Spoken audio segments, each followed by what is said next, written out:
White House as soon as Jen Psaki starts taking questions. Let's bring in Texas Republican Senator Ted Cruz joining us now. He's a member of the Foreign Relations Committee. Senator, great to have you here. We had your colleague Lindsey Graham join us last hour. He said Putin is losing. Do you agree?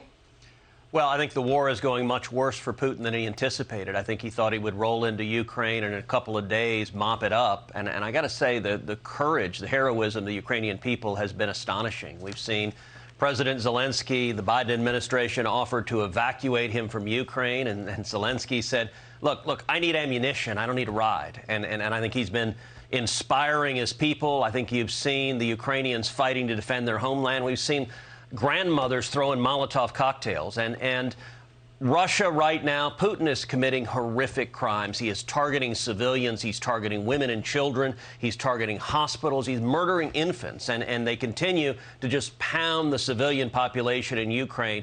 It is horrific, but by any measure, the Ukrainian people are fighting back with heroism. And the United States, the Biden administration, needs to do much more to support the Ukrainian people. You know, Senator, we're waiting for the Secretary of State to take to the podium there at the State Department. Anthony Blinken warning in recent days that he believes that Russia may resort to using either chemical or biological weapons, yet the President of the United States has refused to set a red line against their usage. Not only that, but Putin's been rattling the nuclear saber as well, and Russian military doctrine does allow the leader of that country to use a small-yield tactical nuclear weapon if he feels his back is against the wall. If any of that happens, what should the U.S. do?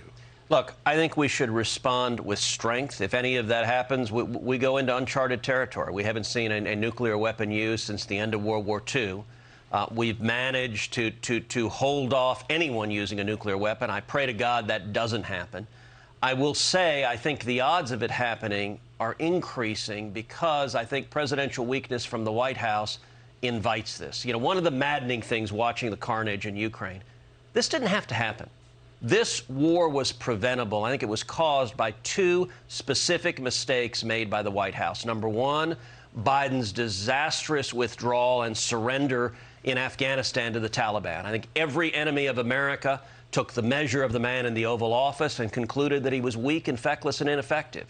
And I said at the time when that happened, the chances of Russia invading Ukraine just increased tenfold, and the chances of China invading Taiwan increased tenfold. But secondly was very specific mistakes Biden made with respect to Russia and Ukraine, and in particular Nord Stream 2, which is the pipeline that Putin was building from Russia to Germany to go around Ukraine. He was building that pipeline so that he could invade Ukraine. I was the one who authored the sanctions in the Senate that shut Nord Stream down. They got overwhelming bipartisan support in Congress, passed into law.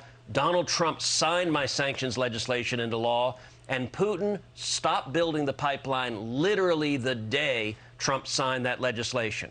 Fast forward to Biden becoming president. 4 days after Biden takes the oath of office, Putin resumes deep-sea construction of Nord Stream 2. A few months later, Biden waives the sanctions on Russia, and Putin gives him the green light to build the pipeline. That is why this invasion happened, and it didn't have to happen. All right, so still, though, the question is for the White House, and we're about to hear from Jen Psaki. She's often pressed in that briefing room.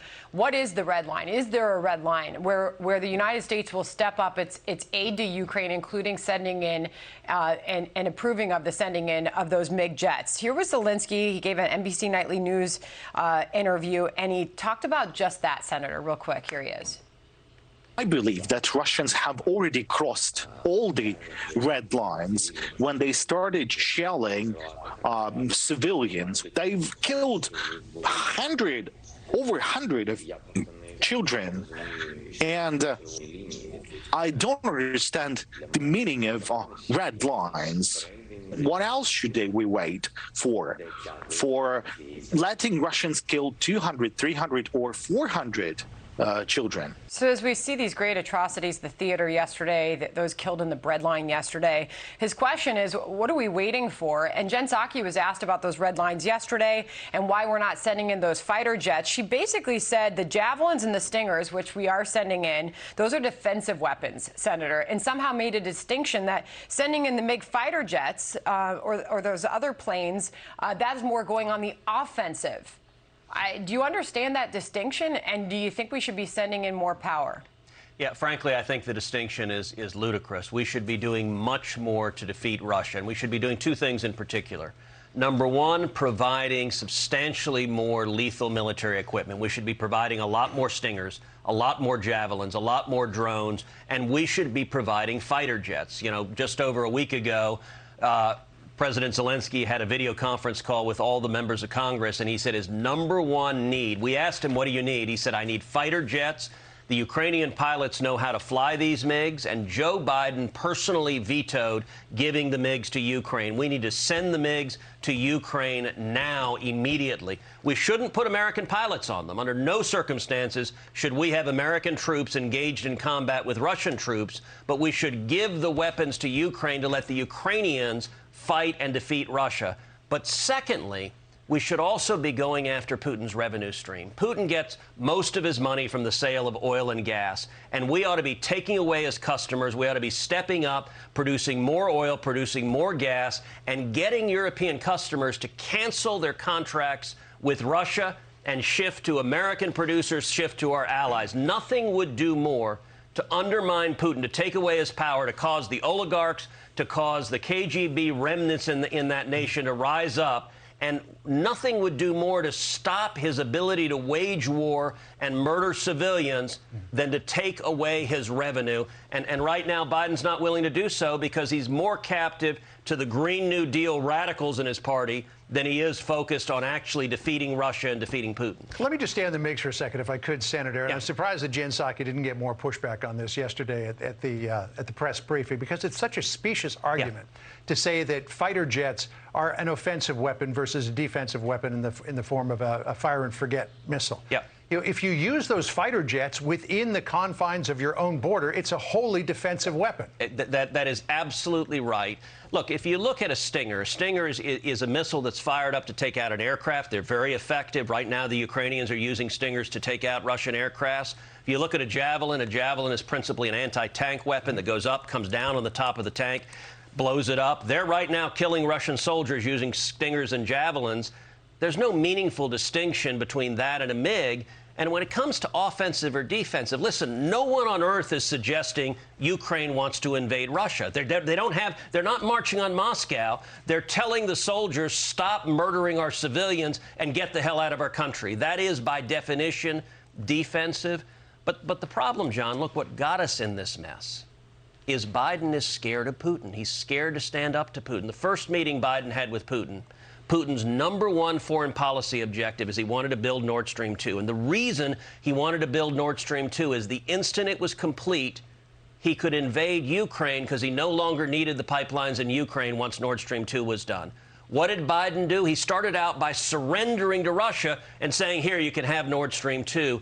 That weakness got us where we are, and that weakness is also why, right now, Biden won't give the MiGs to Russia. And by the way, on the Iran deal, you mentioned this at the top of the show. Oh, the IRGC and thinking about delisting them. Yeah, and part of the Iran deal is another cataclysmic surrender to our enemies.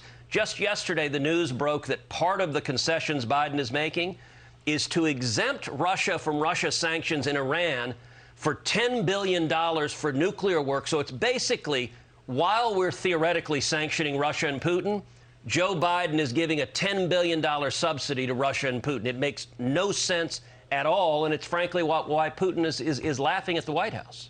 I just want to draw your attention, Senator, as you're speaking. We've got the live State Department. We're going to go to Secretary Blinken when he begins speaking in a moment.